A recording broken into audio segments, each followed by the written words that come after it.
Waiting to buy a home? The Churchill Mortgage team says now is a great time to buy. Waiting could be a costly mistake because when rates drop, new home buyers will flood the market, driving up home prices. Go to churchillmortgage.com for your free analysis and see how home values can outpace rates to help you build wealth over time faster. This is a paid advertisement. NMLS ID 1591. NMLSconsumeraccess.org. Equal housing lender. 1749 Mallory Lane, Suite 100, Brentwood, Tennessee 37027.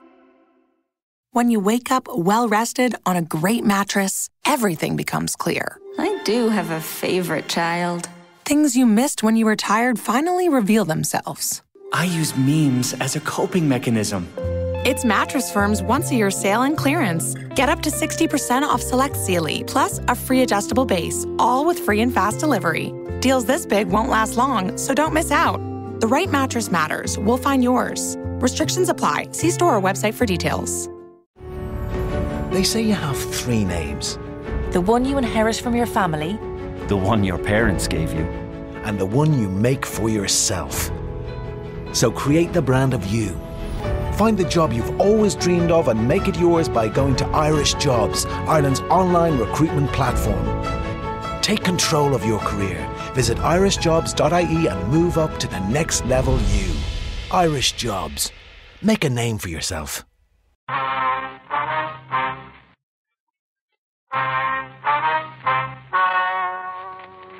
Ladies and gentlemen, the story you are about to hear is true.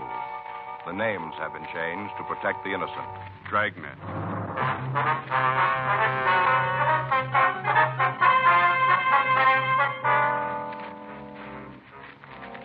You're a detective sergeant. You're assigned the homicide detail. A young man walks into your office and tells you he has a problem. From the way he talks, you know it's serious. Your job? Listen. It was Wednesday, September 8th. It was cold in Los Angeles. We were working the day watch out of homicide detail. My partner's Frank Smith. The boss is Captain Warman. My name's Friday. I was on my way back to the office from R&I, and it was 10:14 a.m. when I got to room 42. Homicide. Pardon me, sir. Yes, sir. Are you a policeman? Yes, sir, that's right. What can I do for you? I want to talk to somebody. I'm not sure who, though. Well, if you tell me what it's all about, I might be able to help you. Well, I got to be sure it's the right person. You can understand that, can't you? Yes, sir. My name's Paul Marcus. All right, Mr. Marcus, what is it you want to talk about? Do you work in there in the homicide department? That's right. You know all about murders, then, huh? You want to come into the office and talk? No, I don't want to go in there. Is there someplace else we can go? I'd like to talk to you alone. This is kind of a personal thing. All right, sir. Come on down the hall, the interrogation room. Nobody else there? No. Well, that's good, because like I told you, this is a personal matter. I need your advice. All right, sir, this way. This is the first time I've ever been in the police department. I feel kind of funny just walking in and talking personal things to a stranger. Yes, sir, I can understand. Go ahead. Mm-hmm. Want to sit down right there? Thank you. All right, you want to tell me about it? You mind closing the door? All right. All right, now what's your problem, Mr. Marcus? I told you it was personal. Yes, I know. I want to be sure I handle it right. I could get in a lot of trouble if I didn't. Mm-hmm. Been trying to figure out what to do about it for a week now and couldn't find the right answer. That's why I came here. You guys should know. All right, now if you'll just tell me what's bothering you, we might be able to do something for you. Uh-huh. A whole week and no... I sure hope you got it for me. I'm sorry, Mr. Marcus, but if you don't tell me what this is all about, there's nothing we can do. Well, it's nothing big, just a personal problem. I just want to know how to handle it. All right, go ahead. I killed a woman.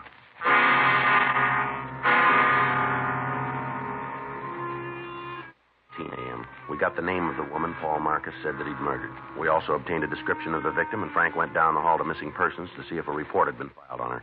I waited with the suspect. It's a personal problem. You know how to handle it, and I wasn't sure. That's why I came to you. All right, where did you meet this Lorraine Farrell? San Francisco. How long ago? A couple of weeks. I just knew her a little while before it happened, just a couple of weeks. Mm-hmm. Fisherman's Wharf. What's that? Fisherman's Wharf. That's where I met her in San Francisco. I was on a vacation. 2 weeks with pay, and I went to San Francisco. Fisherman's Wharf. That's where I met Lorraine. All right, go ahead. Well, I was down there sitting on the dock looking at the boats, just sitting there eating prawns. You know how they cook them in those great big pots? Yeah. Well, I was just sitting there eating prawns, and I met her. Well, where'd you kill her? Look, you got to let me tell this in my own way, or I'm not going to tell you at all. It's got to be right so you'll understand. Now, if you don't get it right, the whole thing's gone wrong. You see, it's a real personal thing. All right, sir, go ahead. Well, I was just sitting there eating prawns, eating them and throwing the little tail pieces down in the water. You know how you do. Mm-hmm. Watching them kind of float around. And kind of all of a sudden, she was right there sitting just alongside of me. You ever see her before? I never laid eyes on her till then. All right, go ahead. Well, we both sat there for a minute, and then we talked. Just little things like nice weather and how long you've been in San Francisco, things like that. You know how you do. How old would you say the feral woman was? 19. Turned 19 the 5th of August. All right. She was born there, in San Francisco. She told me about it when we were talking, how she was born there and grew up there. Yeah. Told me all about the school she went to, how she used to play on Strawberry Island and Stowe Lake. You ever been there? Yes, sir. It's kind of a beautiful place, They got those rowboats, and you paddle around the lake, and right in the middle is this island, Strawberry Island. There's all those swans that swim around. You can feed them. Real beautiful, Strawberry. Tell me something, Marcus. You ever been in the hospital? Huh? You ever had any mental care? Been under the supervision of a psychiatrist, maybe? You think I'm crazy, don't you? No, I just asked you a question. Well, I'm not. I've never been to a doctor. I'm telling you the truth. You'll see. All right, you want to go ahead? I guess you get a lot of crackpots in here telling you all kinds of phony stories, huh? The doors are wide open all night. I guess you get a lot of them. But I'm not a crackpot. I'm telling you the truth. I did kill her. But it's important you know why I did it. I got to tell you the right way. If I don't, none of it's going to be any good. When'd you kill her? September 1st. That's the day we left. September 1st. That'd be a week ago today, huh? Yeah, September 1st. Joe? Yeah. See you a minute. All right. Just a minute, Marcus. Mm-hmm. All right, what do you got? Well, I checked missing persons. Yeah. I got a report on the girl. Same name, description matches. When'd she disappear? September 1st. Well, that fits in with what he told us. Yeah, but there's something that doesn't. What's that? She's 16 years old.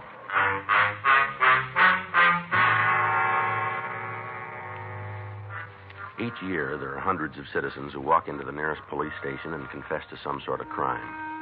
Some have actually happened. Others have occurred only in the mind of the person confessing. No matter how wild the confession, how implausible the details of the crime, each report has to be checked out. To doctors, cases are clinical. But to the working detective, they're the cause of a lot of legwork and a great deal of checking. They cost the taxpayer untold man-hours in investigating time and many times result in nothing. Because of his attitude and his reluctance to give us the complete story all at once, it appeared that Paul Marcus might be one of these people. The fact that he named a girl who was missing meant little, since it was possible for him to have read the story in a newspaper. The only way we had of being sure was to continue the interrogation. 10:34 a.m. She told me she wanted to get away from home. That's what she told me, how it was rough for her there, and she wanted to get away. Mm-hmm. That's when you said you'd bring her down here, is that right? Oh, no, I didn't even suggest it. The whole thing was her idea. She brought it up? Yes. You see, after that first day on Fisherman's Wharf, I saw her several times. Almost every day we'd meet someplace and talk. Where would you meet her? Well, sometimes in one of the hotel bars. Once we met out at the Steinhardt Aquarium. We met on the rotunda there. You know where they have the big pool and all the alligators swimming around? You know where? Uh-huh. Well, we met there once, and we walked over to the place where they have the band concerts right across the way where the band plays, only they weren't there that day. Wasn't anybody there, just Lorraine and me. We sat on the benches and talked. That's when she said she wanted to go with me. To Los Angeles, huh? Yeah. That's where I was going. She wanted me to take her. She came right out and asked you, huh? Sure. Told me how it was hard for her at home and she wanted to get away. She told me she had friends here. Said she could stay with them until she got things straightened out. You know, get a job and a place of her own. Mm-hmm. Well, she was going to do that, get a place of her own and a job, and then she'd be all right. You ever meet her parents? No, I never went to the house. She told me where it was, though, someplace out by the Twin Peaks Tunnel. I didn't know where exactly. She didn't want me to go out there. Said it would only cause her more trouble. And that's why I'd meet her in town. You ever meet any of her friends up in San Francisco? Yeah, just once we were in a drugstore on Market Street having a sandwich. We were just sitting there, and she was telling me how it was bad for her at home, and a girl came in. Looked like she was a schoolgirl. You know how I mean, young? Mm-hmm. Well, she came in and talked to Lorraine, then they went over to the phone booths and talked. You didn't actually meet the girl? No. Lorraine said if I did, the girl might say something to Lorraine's parents, and that would cause trouble. You know this girl's name? I think it was Grace. I'm not sure, but I think it was Grace. When'd you leave San Francisco? Wednesday morning, September 1st. I wanted to get back in time to get some rest before I had to go to work. You know, my vacation was up, and I had to go back to work. Where'd you pick up the girl? Wasn't a pickup. I was sitting on Fisherman's Wharf eating prawns and looking at the boats, and we started to talk. Wasn't a pickup. We just got friendly. No, Marcus, he means where'd you pick up the girl when you left for Los Angeles? Oh, I thought you meant when I met her the first time. That's what I thought. Uh-huh. I met her out at the tunnel. Where's that? Well, you know where Castro Street runs into Market, where the L car comes in from the beach? That's where I met her. She came from home, had her suitcase and all, and she came out on the L car. All right, go ahead. Well, she got off the streetcar, got into my car, and we left for Los Angeles. Where'd you kill her? I told you before, if I don't tell it my way, it isn't going to work. You're not going to understand. It's got to be my way. All right, go ahead, Mark. Well, it was a beautiful day, just the kind of a day you want when you're going on a drive. You know how I mean, clear and the sun shining. Yeah. Well, that's what kind of a day it was. Uh-huh. You could see all across the bay over to Berkeley and way up north. It was real clear. You want to go ahead with your story? Mr. Friday? Mm-hmm. My way? Yes, all right, go ahead. All right. We drove all day, stopped for lunch at a place near San Luis Obispo, a little lunch stand there. Had a French dip sandwich. It was one of the best I ever had. The meat was real lean, and they didn't sop up the bun with the gravy. Just the right amount. One of the best I ever ate. Mm-hmm. Lorraine liked them, too. She didn't like the bread all sopped up with gravy. Well, go ahead. What happened after you had lunch? Well, we left there and drove on. We got down to around Malibu. I guess it was really before that where the divided highway is, up the coast. You know where the cliffs are? Yeah, we know. Well, we stopped. Gee, it was such a beautiful night. I just wanted to sit there and look at the ocean. People don't take time anymore. And what happened then? We just sat there, had a cigarette, and talked. That's when I told her. First time I ever said it. What was that? It's funny. I guess most fellas say it a lot. You know how I mean, to a bunch of girls that never mean it. Go ahead. I told her. First time I said I loved her, and I told her that she didn't have to get a job, that I wanted to marry her and get her a house and all. And she wouldn't have no more trouble at home. How she'd have her own home and everything would be all right. I told her all that. Yeah. And that's when I knew, right then. You could divide the second in a million parts, and in one of the parts, I knew I had to do it. Kill her? Yeah. You see, she didn't tell me the real reason. She lied to me. I knew I had to do it. So she wouldn't lie to anyone else. You can understand that. You can see why I had to do it. Well, maybe you better tell us. Well, it was all a lie, all about the family being mean to her. All that was a lie. She just wanted to get to Los Angeles because she wanted to meet some other fella here. That's why. She lied about the family, and that's why she did it. So, you see, I had to kill her. I had to. How'd you kill her? Huh? I say, how did you kill her?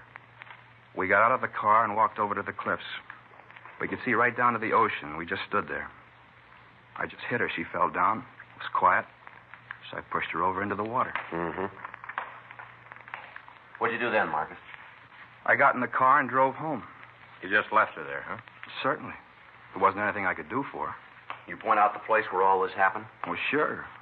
It's up the coast where the highway's divided, north of Malibu. It's real easy to find. Anybody else around? You mean when I hit her? That's right. No, we were all alone. I didn't see anybody, just the two of us. All right, Marcus, you willing to give us a statement on all this? You mean what I just told you? Yeah. Well, sure. You want me to tell all about it again? We'll call in a stenographer. So you can write it down, huh? That's the idea. Well, sure, I'll tell her. Tell me something, Marcus. When did you get out of the hospital? I told you before I was never in one. You guys sure make it tough, don't you? What's that? I came in here because I wanted to tell you about Lorraine. I wanted you to know so you wouldn't think it was my fault, that's all. So you wouldn't think it was my fault, and now you don't believe me. You think I'm just another crackpot trying to sell a phony story. You guys sure make it tough. We gotta be sure. Well, I'm telling you the truth. I want you to believe me. Yeah. I want you to believe me. And we're beginning to.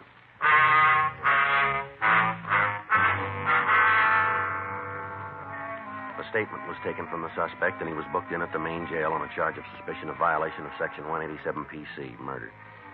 We sent a teletype to San Francisco, and we contacted Inspectors Ed Vandervoort and John O'Hare of Homicide Detail.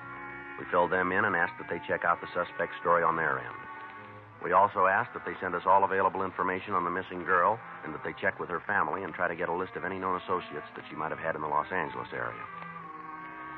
Frank and I checked out of the office at 7:48 p.m. and we went home for the night. The following morning at 9:23 a.m., Inspector Vandervoort from San Francisco called back. Uh-huh. Yeah. When was that, Ed? Wait a minute. All right, yeah, I got it. How about friends down here? I say, how about friends down here? Mm-hmm. See. Well, it should be here this afternoon, then. Right. Yeah, we'll check them out. No, that's on the way. We put it in the mail for you last... Well, you should have it by now, then. Huh? Okay, right. Right, Ed, thanks very much. We'll be checking with you. Right. Bye. How about it? Well, they checked the family and the friends, the place where Marcus said he stayed up there. Yeah. Marcus' story checks out all the way.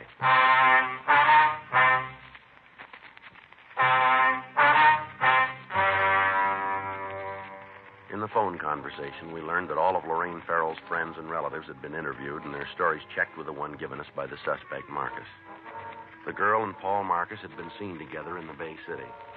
The desk clerk at the hotel where the suspect had stayed verified the date that he'd checked out. It was the same day Lorraine Farrell disappeared. The officers in San Francisco were able to contact the girl the suspect had referred to as Grace. She recalled seeing a man answering Marcus' description with a missing Farrell girl.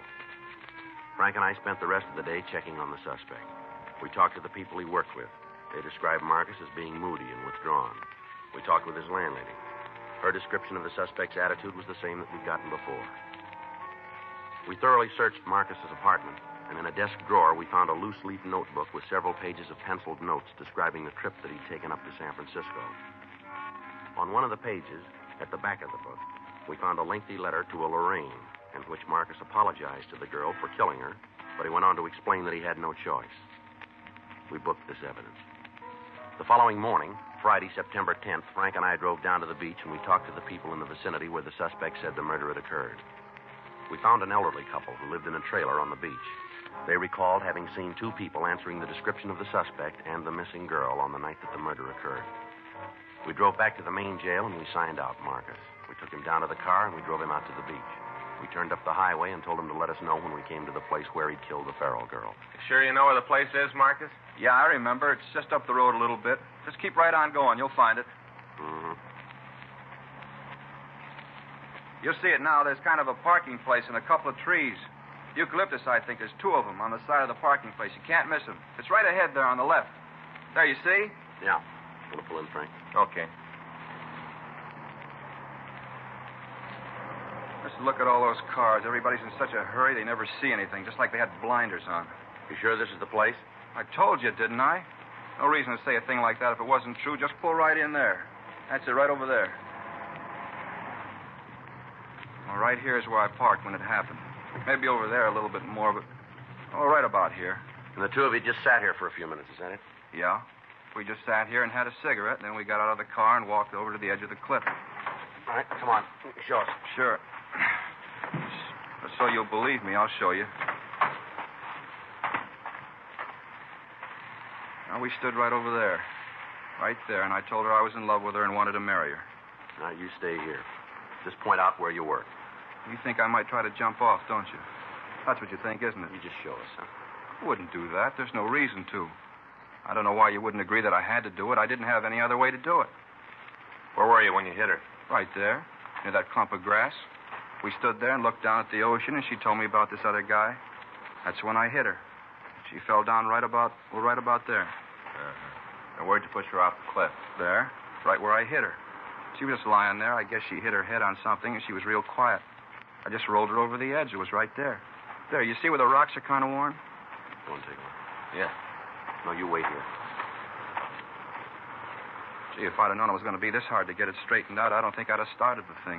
When am I going to get out of jail? That isn't up to us. Well, then I want to talk to the people who it's up to. I got to tell them about Lorraine, how she lied to me and why I had to kill her. As soon as they hear the story, they'll understand. They got to realize that there wasn't any other way. How's it look? Well, I found this caught in a branch just over the edge. No. It's a girl's handkerchief. Read the name on it. Yeah. Lorraine.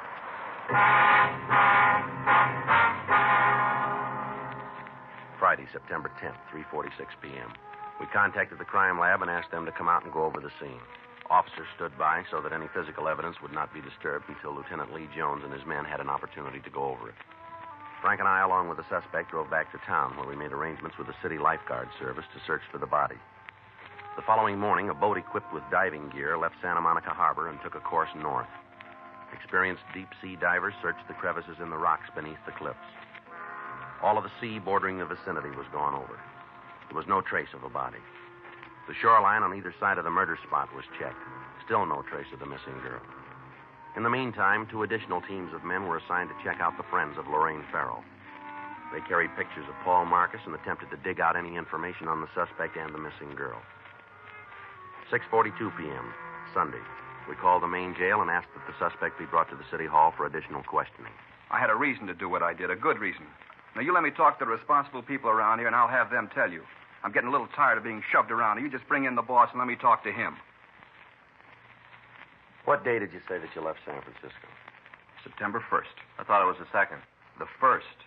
You said you left in the afternoon, is that right? In the morning, and you remember it. I don't know what all these questions are for. I told you I killed Lorraine. I walked in here and told you there's no reason for all this McGilla. Just no reason. Where'd you hide the body? I didn't hide it. Well, and where is it? I told you I put her in the ocean. We haven't been able to find her. Well, then you're not looking good. I told you the truth all along the line. I've told you the You sure truth. you didn't make a mistake about where all this happened? Not a chance in the world. Right there by the parking place where the 2 trees are. Well, maybe you just thought you left her there. I know it. Had you been drinking when you killed her? No. We stopped and had a couple of beers on the way. Just a couple, not enough to get drunk. But you did have something to drink. Well, sure, but not enough to get drunk on. How many beers you have?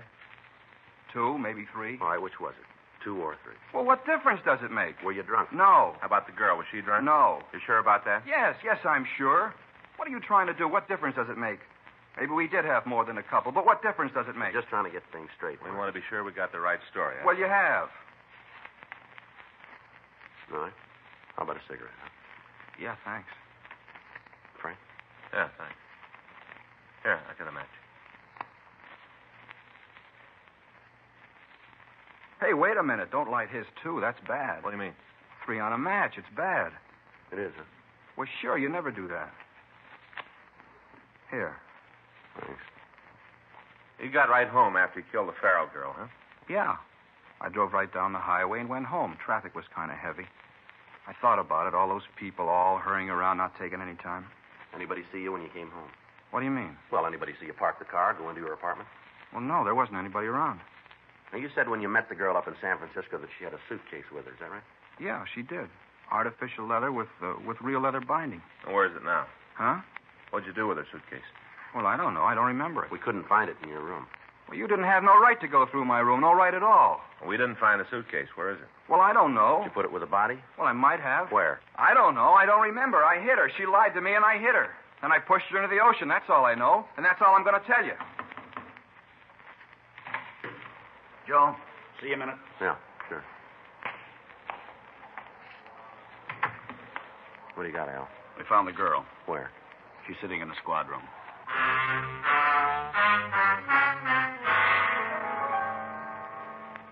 Frank stayed with the suspect in the interrogation room, and I went with Sergeant Al Olivas up to the office. Sitting at one of the tables was a small girl with jet black hair. As we came into the room, she was putting on lipstick. She glanced over at us, and then she went back to what she was doing. There wasn't any doubt about it. The girl in the squad room was Lorraine Farrell. She dyed her hair, and she had on a lot of makeup. But it was the missing girl. Joe, this is Miss Farrell, Joe Friday. How do you do? Hi. Where'd you find her, Al? Friend up in Eagle Rock. Says she's been there for a week. Thanks, Al. Right. You seen the papers lately, Miss Farrell? Yeah, I read the funny. You ought to read the front page. You've been on them. All right? Mm-hmm. We've had a lot of policemen out looking for you. They probably needed the exercise anyway. There's a man down the hall who thinks that he killed you. That creep, Paul?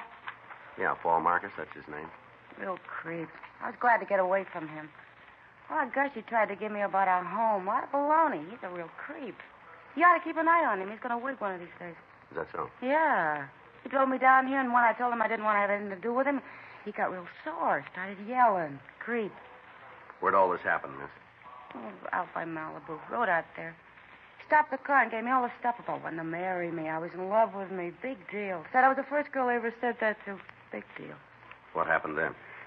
I told him I didn't want no part of him. Told him to get lost. Thanked him for the ride and told him to get lost. He flipped. Bad, he flipped. I took off, got a ride, came into the town. I got this girlfriend in Eagle Rock. I've been out there. You ought to watch that guy, though. Mm-hmm. How old did you tell him that you were? I don't know. Forget. I think 19, something like that. I forget. Mm-hmm. He confessed to killing me, huh? That's right. Flipped. He's a wig. Let's take a walk, huh? Where? Come on. Sure. I got nothing to lose. Can you guys drive me back to Eagle Rock tonight? I got a date. I got to be back pretty quick. You're not going to go back to Eagle Rock. Who says so? We're going to have to hold you. For what? I haven't done anything. Well, you're a minor. We've got a missing report filed on you. Your folks are pretty worried.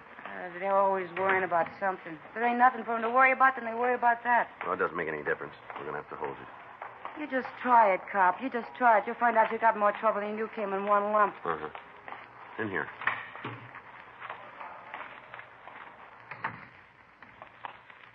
This is Lorraine Farrell, Officer Smith. Hello. Lorraine. Hi, creep. I didn't mean to do it. You know that. I didn't really mean to do it, but there wasn't any other way. What's the plan? You know what he's talking about? He thinks he killed you. Wait. I didn't think I'd ever see you again. I didn't think I would. But I want you to know one thing, Lorraine. What's that? I forgive you for lying. I told you it hadn't. Yeah, come on. Where to? We'll take you to the office and call a policewoman. Then to the can, huh? To juvenile hall. Come on, let's go. I'll take her, Joe. Right. Bye, Paul. Bye, Lorraine. I'm not mad at you anymore. You know, I was worried.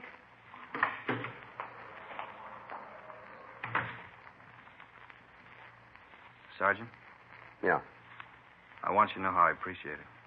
Yeah, what's that? What you tried to do, I think was real fine, thanks. I don't know what you mean. You didn't fool me a bit. What? I know I killed her.